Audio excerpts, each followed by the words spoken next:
여러분, 제가 이렇게 생긴 거와는 조금 다르게 운동을 참 못해요. 운동을.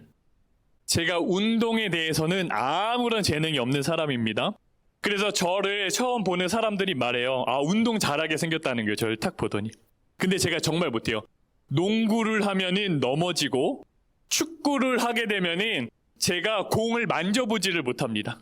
그러니 저한테 패스도 안 하는 거예요. 그리고 관심도 제가 별로 없습니다. 여러분, 남자라면 한 번쯤은 신어봤을 축구화 있죠, 축구화? 제가 축구화도 평생 신어본 적이 없어요. 당연히 축구 선수들에 대한 정보도 제가 없습니다. 아내와 이렇게 TV를 보다가 보면은 축구 선수가 나오잖아요.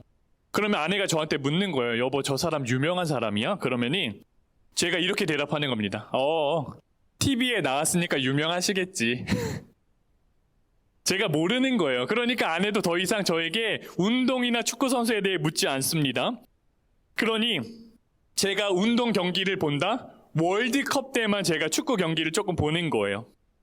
여러분, 이런 사람에게도 2002년 월드컵은 잊을 수가 없습니다. 우리나라가 4강까지 올라가지 않았습니까? 여러분, 이 일이 얼마나 대단한 일이냐면은 2002년 전까지 우리나라가요 48년 동안 월드컵 본선에서 단 한 경기도 이긴 적이 없다는 거예요. 50년 동안. 그냥 우리나라가 월드컵에 나가면은 지고 돌아오는 겁니다. 그런데 예선에서 우리나라가 그때 포르투갈을 이기고 16강에서는요 월드컵을 3번이나 우승한 이탈리아를 꺾고 올라갑니다. 그 다음에 8강에서는 저희가 무적 함대라고 불리는 스페인을 꺾고 4강까지 올라가는 쾌거를 이루지 않습니까?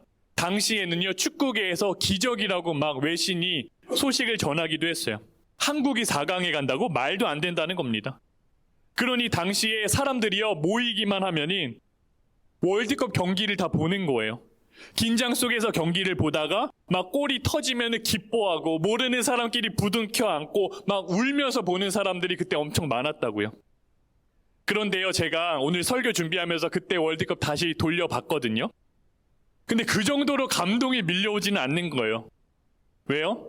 우리가 이미 결과를 제가 알고 있기 때문에 이때 골 넣었지? 이때 누가 넣었지?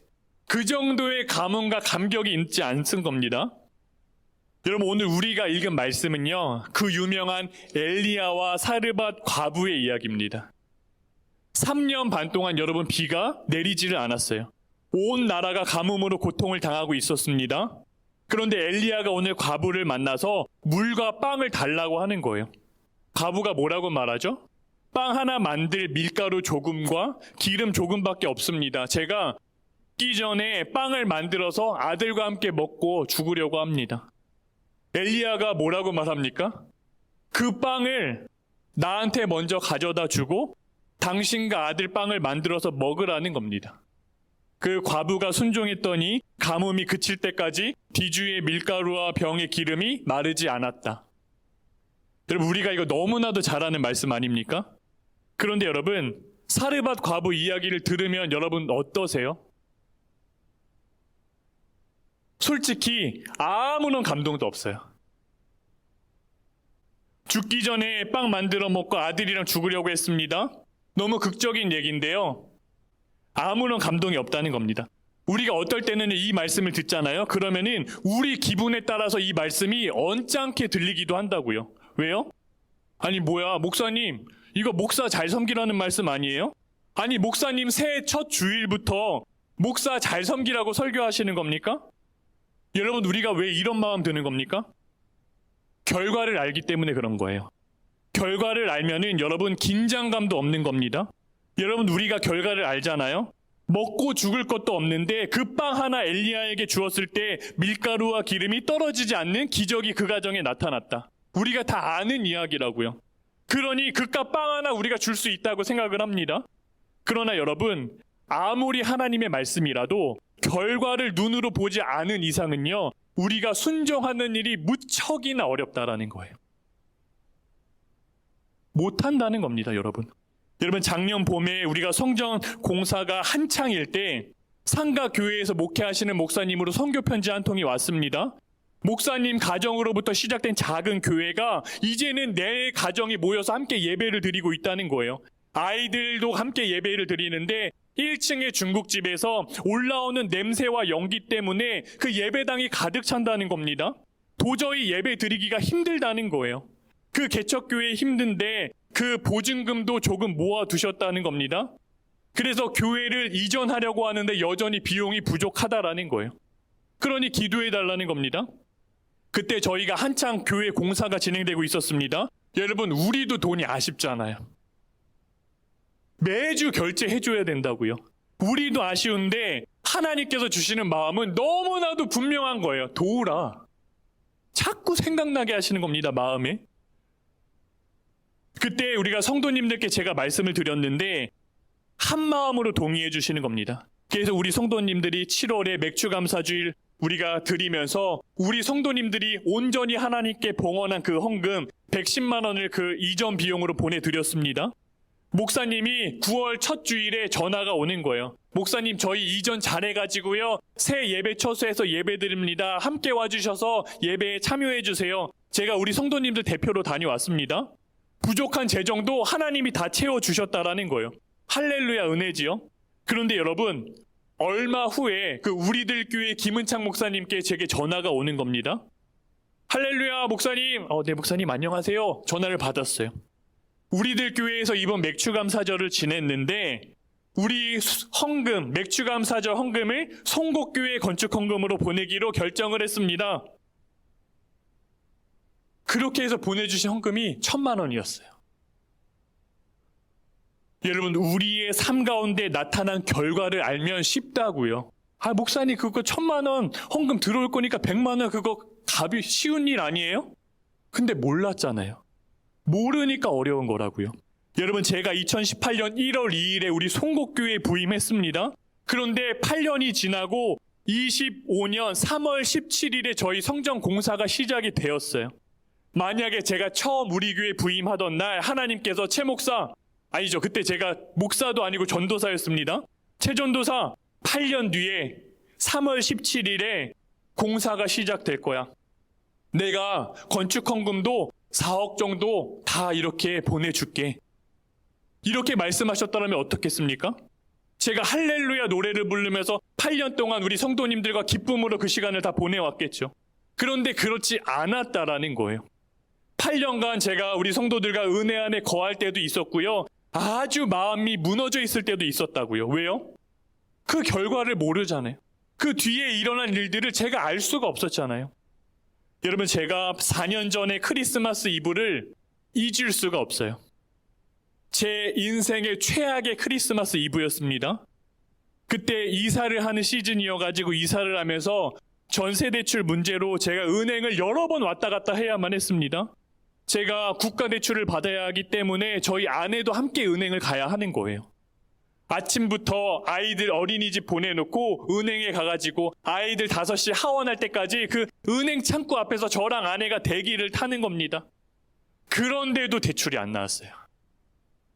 종교인 소득은 공제가 너무 크기 때문에 소득이 너무 낮게 잡힌다는 거예요. 대출은 막혔는데 지금 살고 있던 집에서는 이제 계약이 끝나니까 나가야 하는 상황이었습니다. 그때 마음이 제가 무너지는 거예요. 여러분, 가장으로서 가족 머무를 보금자리 하나 마련하지 못한다는 생각에 제가 막 죽겠는 겁니다. 크리스마스 이브니까 여러분 다음 날이 성탄절이잖아요. 그래도 밤에 제가 아이들 선물을 막 포장을 해가지고 거실에다 뒀다고요. 성탄절 아침에 아이들이 막 선물을 막 뜯어요. 그런데 산타 할아버지가 자기가 원하는 선물 주지 않으셨다고 이거 막 아니라고 울기 시작하는 거예요, 애들이. 그때 제가 다 무너졌어요. 그때 애들이 어리기도 했어요, 우리 주한이 이루가. 근데 감사하게도 장인어른 도움을 받아가지고 그 잔금을 해결할 수가 있었습니다. 그리고 2년 후에 다시 이사할 때 온전히 대출을 잘 받아가지고 장인어른 도움받은 것도 다 갚아드릴 수가 있었어요. 돌려드릴 수 있었다고요. 지금은요, 아내랑 웃으면서 말해요, 그 이야기들을요. 또 올해는 우리 성탄절 예배 때 성도님들과 새성전에서 예배드리고 성탄감사 예배드리고 또 식사도 드리고 식사도 같이 먹고 그 다음에 식사 교제도 하고, 그때 국수 먹은 우리 민경이 가정에 오늘 또 왔잖아요. 할렐루야. 반갑습니다. 여러분, 너무 감사한 거예요. 마음도 편하고. 그러니 이번 성탄절에는 다 마치고 집에 돌아가서 아내랑 집에 편하게 와가지고 기쁘게 보내는 겁니다. 성탄절을. 여러분, 제가 그 4년 전 성탄절에 왜 그렇게 마음이 무너지는 겁니까? 왜 그렇게 좌절하고 두려워하는 겁니까? 그 이후의 결과들을 모르기 때문에 그러는 거예요. 잔금도 해결이 잘 되고 결론적으로 이렇게 될 줄 몰랐잖아요. 제가 이렇게 될 줄 알았더라면 그때 그렇게 제가 무너졌겠습니까? 좌절할까요? 그렇지 않다라는 거예요. 여러분, 엘리야도 마찬가지였습니다. 쉽지 않습니다. 여러분 한번 생각해 보세요. 하나님이 너 사르밧이라는 동네로 가면은 과부를 만날 거고 그 사람이 너를 먹일 거야. 이렇게 말씀하시니까 그래도 먹을 것 좀 있는 집안으로 나를 보내시나 보다. 이렇게 생각하겠죠. 그런데 막상 사르밧으로 가보니까 만난 사람이 누구입니까? 그 떡 하나 만들어서 먹고 아들이랑 같이 죽으려는 여인을 만나는 거예요. 그 소리를 듣고 어떻게 나를 위해서 그 빵 먼저 가지고 오라고 말할 수 있겠습니까? 여러분, 이거 인간이면 불가능한 일이에요. 아니, 그거 하나 먹고 이제 죽음을 기다리는 사람한테 그거를 나한테 가지고 오라고 어떻게 말할 수 있냐고요. 그런데도 엘리야는 그 빵을 자기 먼저 달라고 말하지 않습니까? 왜요? 하나님이 말씀하셨으니. 과부는 더한 사람입니다. 처음 보는 사람이 와서 빵 하나 만들어 오라는 겁니다. 아니, 나도 이거 먹고 죽으려고 했는데 나부터 빵을 먹이면은 밀가루와 기름이 떨어지지 않을 것이다. 이거 하나님이 말씀하셨다. 이런 소리를 나한테 하고 있는 거예요. 엘리야를 여러분 미친 사람 취급하는 게 맞습니다. 그 상황에서는. 그런데 과부가 어떻게 합니까? 그 말씀에 순종한다고요. 엘리야가 과부가요, 하나님의 말씀에 대한 결과를 보지 못한 상황에서 순종한 거라니까요. 여러분, 그러니 어떻게 됐습니까? 밀가루가 떨어지지 않고요, 기름이 마르지 않는 거예요. 주님의 말씀대로 그대로 내 삶 가운데 이루어진 겁니다. 말씀을 들으면은 이렇게 생각하실 수가 있어요. 목사님, 그러면은 예수 믿는 우리들 삶의 결과 이거 다 해피엔딩이라는 겁니까?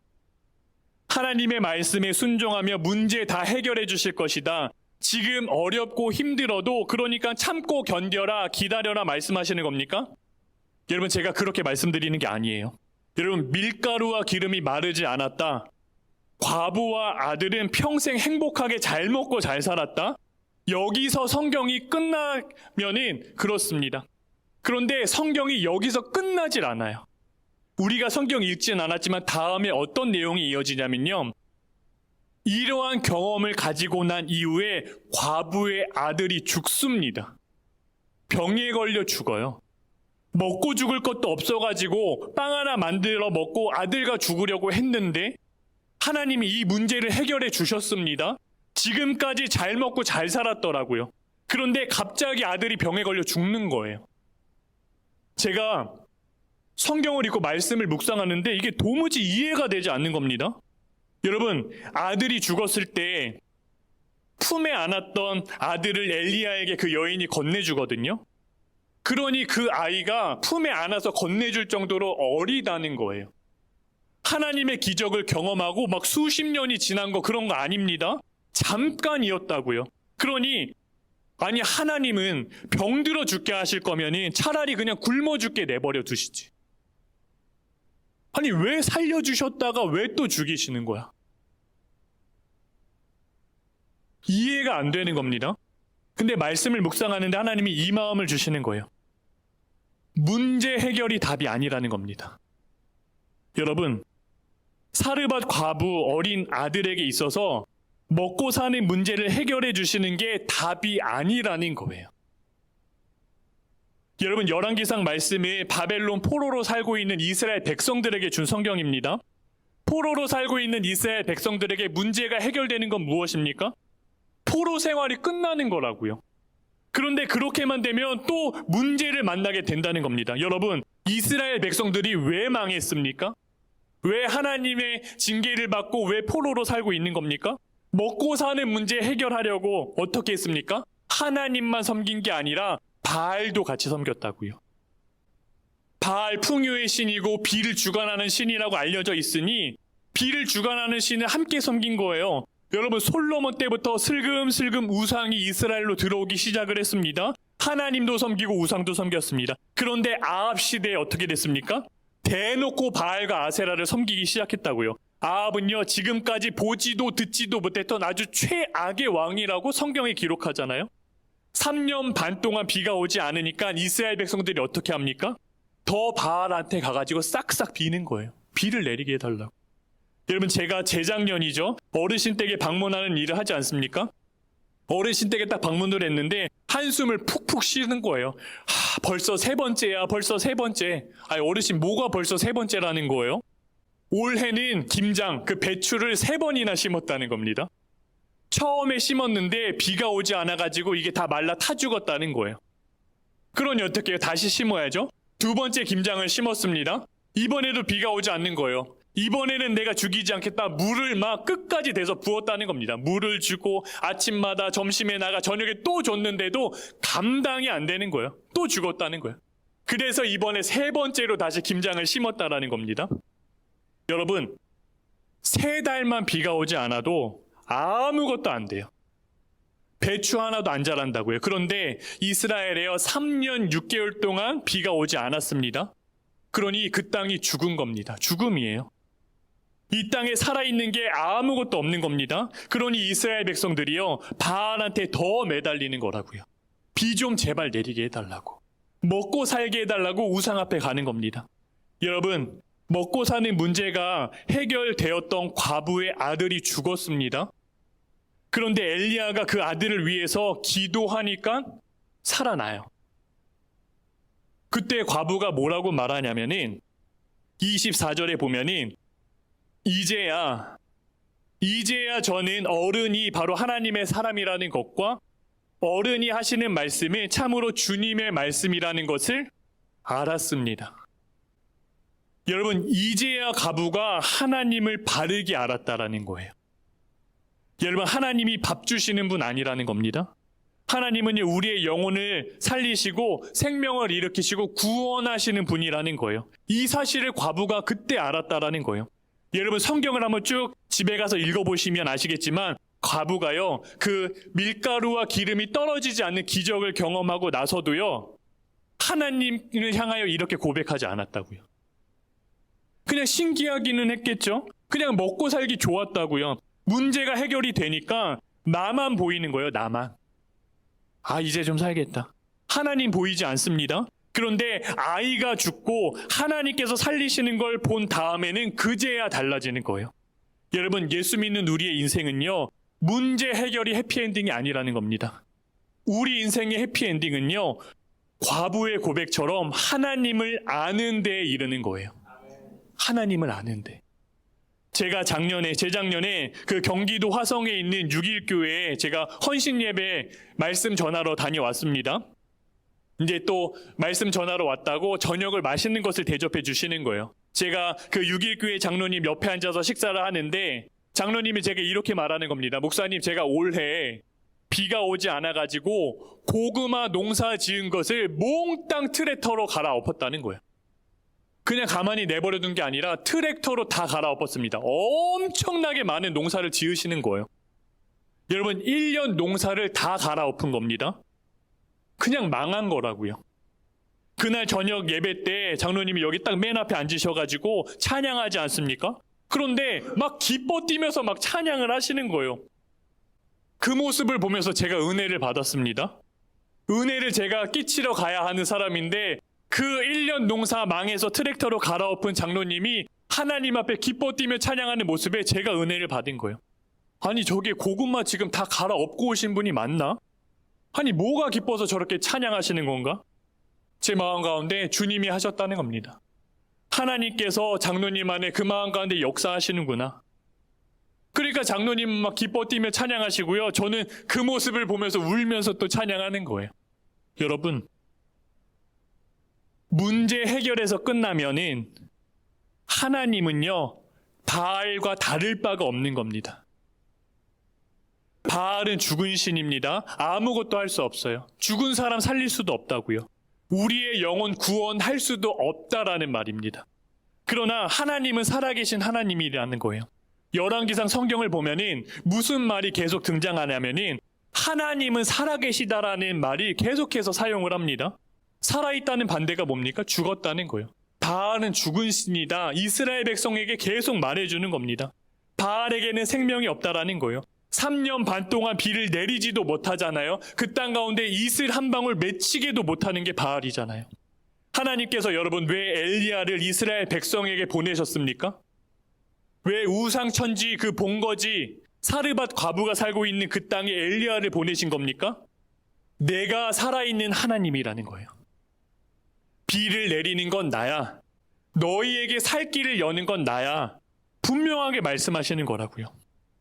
여러분 우리가 살다 보면은 이해 안 되는 일들이 우리 인생 가운데 생긴다고요.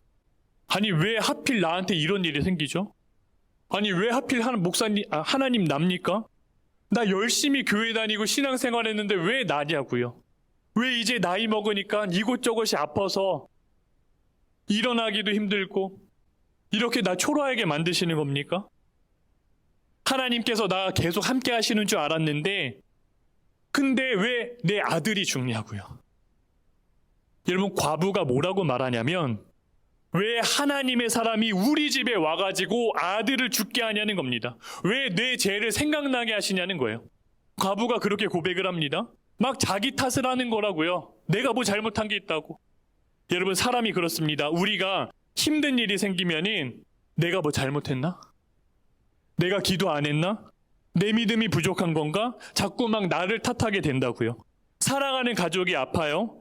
오래 함께하던 분이 내 곁을 떠납니다. 준비했던 일들이 잘 이루어지지 않고 무너져요. 기다리던 응답도 안 온다고요. 이런 일들 앞에서 우리의 마음이 딱 무너진다고요. 그런데 여러분 그게 누군가의 잘못도 아니라는 거예요. 여러분 탓이 아니라는 겁니다. 여러분 마틴 루터 목사님이 뭐라고 말씀하셨냐면은 고난을 통해서만 내가 누군지 알 수 있다. 그 속에서 주님을 만나게 된다는 겁니다. 제가 성전 이렇게 아름답게 봉헌하고 난 이후에 우리 성도님들이 건강이 약해지는 모습에 제가 막 어쩔 줄 모르겠는 거예요. 봉헌식 3일을 앞두고서는 막 장로님이 갑자기 병원에 입원하시고 우리 원로 목사님도 막 건강이 약해지시고 윤창섬 성도도 막 건강이 약해지셔가지고 그 돌보시는 우리 이춘식 권사님도 허리 아프시고 이제 일도 못 다니게 되시니까 또 이현춘 권사님 뵙고 왔는데도 그냥 죄송한 마음만 있는 거예요. 제가 교회 짓고 우리 성도님들 가정 가운데 어려움들이 생기기 시작하는데 막 다 저 때문인 것 같은 거예요. 제가 아내한테도 고백을 했습니다. 여보 내가 뭐 잘못했나? 내가 하나님 앞에 목회 제대로 안 한 건가? 내가 기도가 너무 부족했나? 그런데 여러분 하나님께서 그 과정 속에서 주님을 보게 하시는 겁니다. 제가 뭐라고 막 평생을 기도했냐면은 하나님 우리 이 성전 봉헌할 때까지만 제발 우리 성도들 함께 하게 해달라고. 그 어려운 과정 함께 견뎠는데 우리 성도들 다 이 새로운 성전 들어가서 하나님 예배해야 되지 않겠습니까? 제발 우리 성도들 지켜달라고 막 간절하게 기도했거든요. 그런데 이제 성전을 봉헌하고 나니까 기도가 바뀌어요. 하나님 이제 우리 모두 행복하게 여기서 신앙생활 계속하게 해달라고. 제 기도가 끝이 없는 겁니다. 교회 지을 때까지만, 이제 교회 저니까 이제 여기서 영원히 행복하게 해달라고. 그러니 아픈 성도들 보니까 더 마음이 무너지는 거예요. 그런데요 하나님께서 지금껏 누리게 하셨던 은혜를 돌아보게 하시는 겁니다. 그 힘든 세월, 그 기간에 우리 성도들과 한 걸음 한 걸음 나아오면서 힘들 때도 있고 하나님 부어주시는 은혜를 경험하고 서로 다 부둥켜 안고 기뻐할 날들이 있었고 그것을 하나하나 보여주시는 겁니다. 그러니 하나님께 더 간절하게 나가게 되는 거예요. 우리 성도들 다 주님께 맡기게 되고 하나님의 이름 부르며 한 번 더 기도하게 되는 겁니다. 여러분 엘리야도 문제 해결이 다라고 여겼더라면 여러분 생각해 보세요. 아들이 죽었잖아요. 아, 나 한동안 잘 먹고 잘 살았는데 왜 하필 이 아들이 죽는 거야. 이 집은 끝났다 이제. 다른 집으로 가가지고 또 기름과 밀가루 좀 떨어지지 않게 해달라고 하나님께 기도해야지. 이렇게 했겠죠, 엘리야가. 그런데 여러분, 엘리야가 어떻게 합니까? 죽은 아이를 달라고 하는 거예요. 성경을 보세요. 제가 너무 은혜를 받았어요. 아이가 죽었는데 그 아이를 달라고 하는 겁니다. 그리고 어떻게 하는 겁니까? 자기가 기도하는 다락방으로 올라가서 그 아이를 위해 기도하는 거예요. 엎드려서. 한 번도 아닙니다. 그 아이 몸에 자기의 몸을 포개고요. 한 번 포개고, 두 번 포개고, 세 번 아주 간절히 포개서 뭐라고 기도하냐면은 하나님, 이 아이의 숨결을 되돌려 달라고 기도한다고요. 죽은 아이 붙잡고. 손을 놓은 게 아닙니다. 죽었어요? 죽었다고 슬퍼하고 끝낸 게 아니라, 원망하고 끝낸 게 아니라 그 문제 앞에 온전히 하나님 앞에 나갔다고요. 엘리야가. 여러분, 우리가 먹고 죽을 것도 없다면은 하나님 말씀 붙잡는 겁니다. 도저히 안 될 것 같아도 하나님 말씀대로 내가 한번 살아내 보는 거예요. 그럼에도 불구하고 두렵고 좌절되고 막 눈앞이 막막하다면은 오늘 엘리야가 다락방으로 죽은 아이 안고 올라간 것처럼 그 문제를 들고 하나님께 나아가는 겁니다. 기도의 자리로 가시는 거예요. 여러분, 그러면은 문제 해결보다도 더 큰 것을 우리가 얻게 됩니다. 생명 대신 예수 그리스도 얻게 되는 거예요. 여러분, 사르밧 과부가 그랬습니다. 여러분, 떡을 만들어요. 엘리야가 와서 하나님 기적을 경험했잖아요. 이제 아침마다 점심마다 저녁마다 사르밧 과부가 떡을 만들잖아요. 빵을 만들잖아요. 밀가루통에서 밀가루를 꺼내고 기름을 부어서 떡을 만들어요. 그런데 밀가루통에 밀가루가 다시 차오르고 기름이 다시 채워지는 겁니다. 여러분, 그 광경을요, 어린 아들이랑 같이 본 거예요. 하나님의 말씀이 내 눈앞에서 똑똑히 이루어지는 것을 사랑하는 내 아들과 같이 본 거라고요. 매일매일 그 하나님의 은혜를 경험한 거예요. 우리 이루가 여러분, 이 교회를 짓고 나서 얼마나 좋아했는지 몰라요. 막 기도도 합니다. 하루는 예배 전에 이루가 사라졌다가 저한테 왔어요. 집에 돌아가는 길에 뭐라고 말하냐면, 아빠, 나 예배 전에 어디 갔는 줄 알아? 어디 갔어? 나 예배 전에 옥상에 올라가서 기도하고 왔어. 나 무릎 꿇고 손 들고 기도했어. 웃겨요. 옥상 잘 만들었어요, 여러분. 여러분, 뭐라고 기도했어? 물어봤거든요, 제가. 나 게임에서 아이템 좋은 거 얻게 해달라고 기도했어.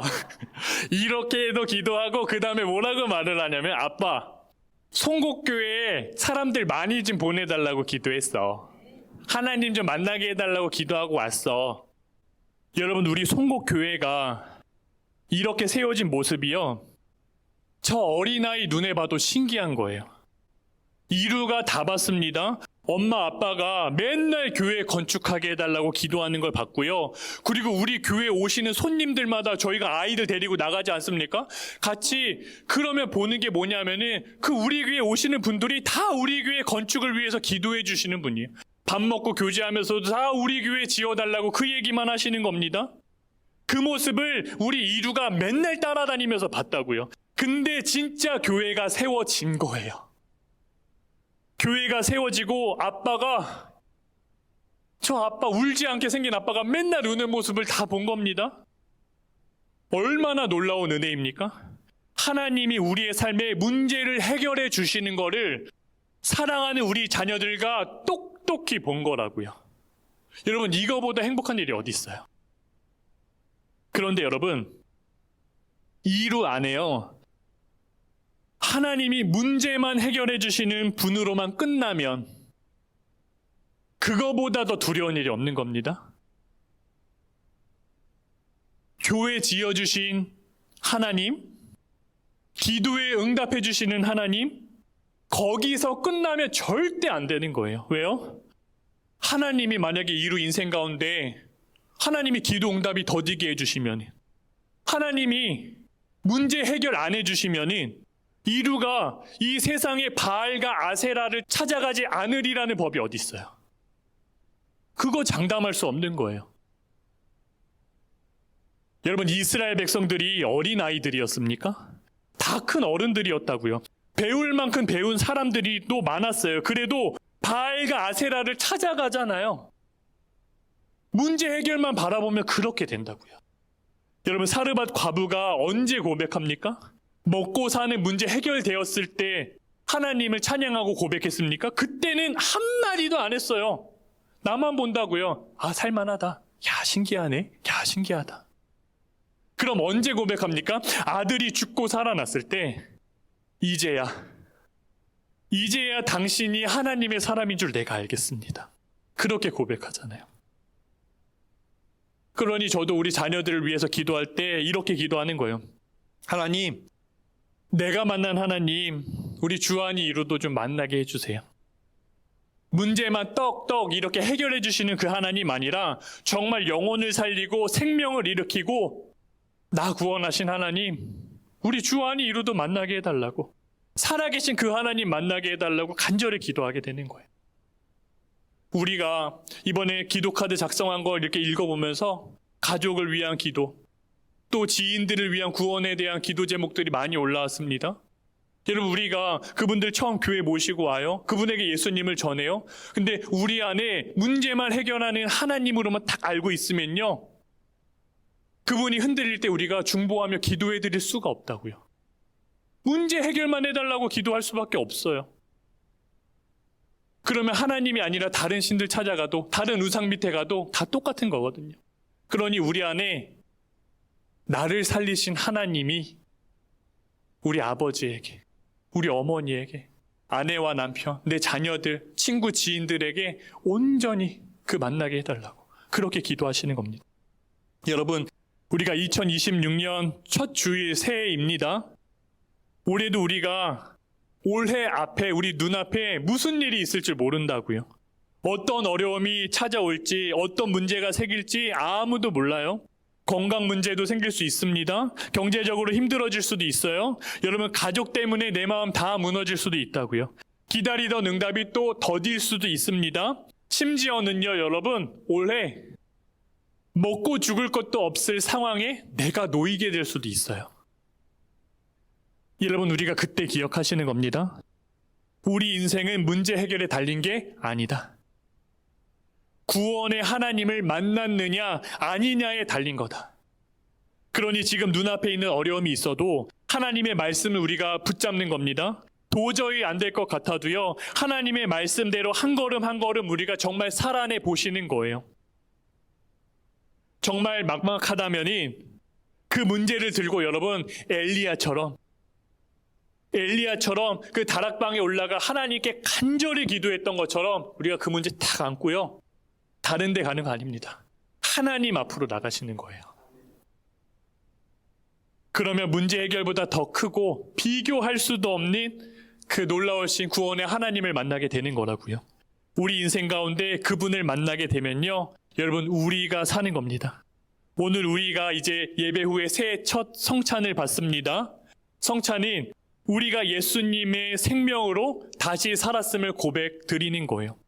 여러분, 사르밧 과부의 아들이 죽었다가 살아난 것처럼 우리도 예수 안에 죽었다가 다시 살아난 사람들입니다.